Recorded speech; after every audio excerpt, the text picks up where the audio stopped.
नमस्कार, मैं हूं गीतिका पांडे। चलिए देखते हैं झारखंड की 15 फटाफट बड़ी खबरों को। दिल्ली से रांची लौटे कल्पना सोरेन ने एग्जिट पोल को बताया फर्जी। दिल्ली में इंडिया गठबंधन की बैठक में शामिल होने के बाद झारखंड के मुख्यमंत्री चपई सोरेन, कल्पना मुर्मू सोरेन और सुप्रियो भट्टाचार्य रविवार को देर शाम रांची लौट आए। रांची एयरपोर्ट पर मीडिया से बातचीत करते हुए कहा कि एग्जिट पोल फर्जी है। हम इंडिया गठबंधन वाले 295 प्लस सीट लाने जा रहे हैं।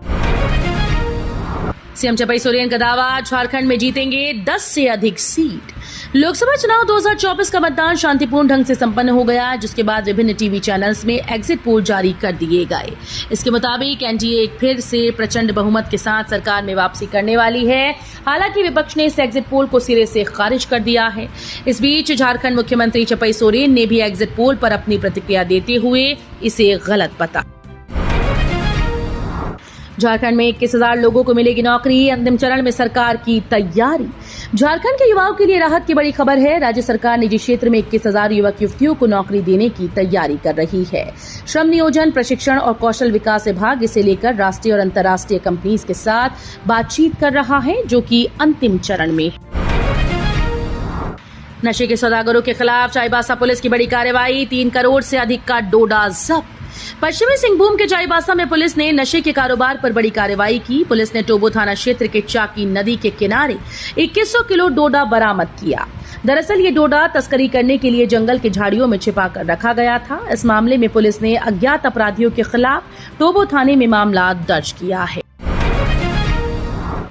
झारखंड में भाजपा को वोट शेयर का बड़ा नुकसान, लेकिन एग्जिट पोल में इंडिया के लिए भी खुशखबरी नहीं। झारखंड के 14 लोकसभा सीटों पर आए एग्जिट पोल में भाजपा को वोट शेयर का नुकसान होता दिख रहा है। पूर्व मुख्यमंत्री हेमंत सोरेन के जेल जाने का असर इंडिया गठबंधन के वोट शेयर में बढ़ोतरी के तौर पर दिख रहा है। यही वजह है कि अलग अलग एग्जिट पोल में भाजपा को आंशिक तौर पर सीट्स का नुकसान होता भी दिख रहा है। झारखंड विधानसभा के निकट पहुंचा जंगली हाथी, पूरी रात परेशान रही रांची पुलिस। विधानसभा थाना प्रभारी प्रदीप ने बताया कि विधानसभा के निकट खेत में एक जंगली हाथी आ पहुंचा। स्थानीय लोग उसे भगाने का प्रयास कर रहे हैं। सूचना के बाद पुलिस की टीम भी मौके पर पहुंची और पहले तो सायरन बजाकर हाथी को भगाने का काफी प्रयास किया, लेकिन सफलता नहीं मिली। वन विभाग के अनुसार नगरी के पास जंगल में हाथियों का झुंड घूम रहा है। वोटों की गिनती के लिए मतगणना कर्मियों को दिया गया प्रशिक्षण। कल कृषि बाजार समिति में लोकसभा चुनाव में हुए मतदान की गिनती की जाएगी। लोकसभा चुनाव की तरह त्रुटि रहित मतगणना के लिए जिला निर्वाचन पदाधिकारी सह उपायुक्त माधवी मिश्रा के निर्देश पर रविवार को न्यू टाउन हॉल में पोस्टल बैलेट और श्री श्री लक्ष्मी नारायण ट्रस्ट महिला महाविद्यालय में ईवीएम से मतगणना के लिए माइक्रो ऑब्जर्वर, काउंटिंग सुपरवाइजर और काउंटिंग असिस्टेंट को प्रशिक्षण दिया गया। टेंडर कमीशन घोटाला मामले में आईएएस मनीष रंजन से आज फिर ईडी करेगी पूछताछ। झारखंड में टेंडर कमीशन घोटाला मामले की प्रवर्तन निदेशालय जांच कर रही है। इस मामले में ईडी ने आईएएस मनीष रंजन से 28 मई को करीब 8 घंटे तक पूछताछ की। ईडी अब फिर से 5 को मनीष रंजन से पूछताछ करेगी। घोटाले की जांच के क्रम में इसी महीने 6 मई को मंत्री आलमगीर आलम के पीएस रहे संजीव लाल और उसके नौकर जहांगीर के फ्लैट से ईडी को कई दस्तावेज हाथ लगी थी। रांची में 20 जून से सीए महिला फुटबॉल लीग का आयोजन। छोटा नागपुर एथलेटिक एसोसिएशन की ओर से रांची में पहली बार महिला फुटबॉल लीग का आयोजन कराया जा रहा है। सीएए के महासचिव आसिफ नईम ने बताया कि इसकी शुरुआत होटवार के खेलगांव में 20 जून को होगी। इस लीग में एआईएफएफ से रजिस्टर्ड टीम ही भाग ले सकेंगी। रांची में 29.94 लाख के साइबर ठगी मामले में एक और साइबर अपराधी पकड़ाया। रांची की एनआरआई महिला से 29.94 लाख के साइबर ठगी करने के मामले में एक और साइबर अपराधी गिरफ्तार हुआ। सीआईडी की साइबर सेल की टीम ने कार्रवाई करते हुए वीरेंद्र नाम के साइबर अपराधी को गिरफ्तार किया। गिरफ्तार आरोपी हरियाणा के कैथल जिले का रहने वाला है। झारखंड में पहली बार नक्सलियों के साए से मुक्त रहा पूरा चुनाव, कहीं 20 तो कहीं 30 साल बाद वोटिंग।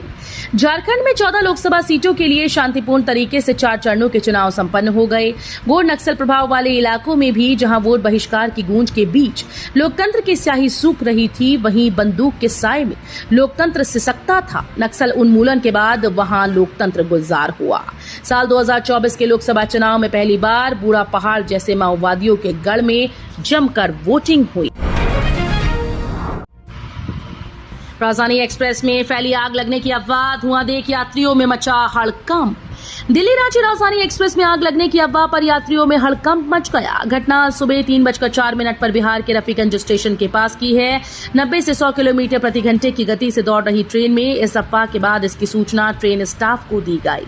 इसके बाद ट्रेन करीब 1.25 घंटे के लिए रोक दी गई। झारखंड में मौसम के बाद हीटवेव से 13 और वज्रपात से 8 की मौत। झारखंड के कई हिस्सों में लगातार चौथे दिन लू का कहर जारी रहा। भीषण गर्मी की चपेट में आने से 13 लोगों की मौत हो गई। बीते 24 घंटे के दौरान लू से पलामू में 9, चतरा में 2, गढ़वा चाईबासा में 1 व्यक्ति की मौत हुई।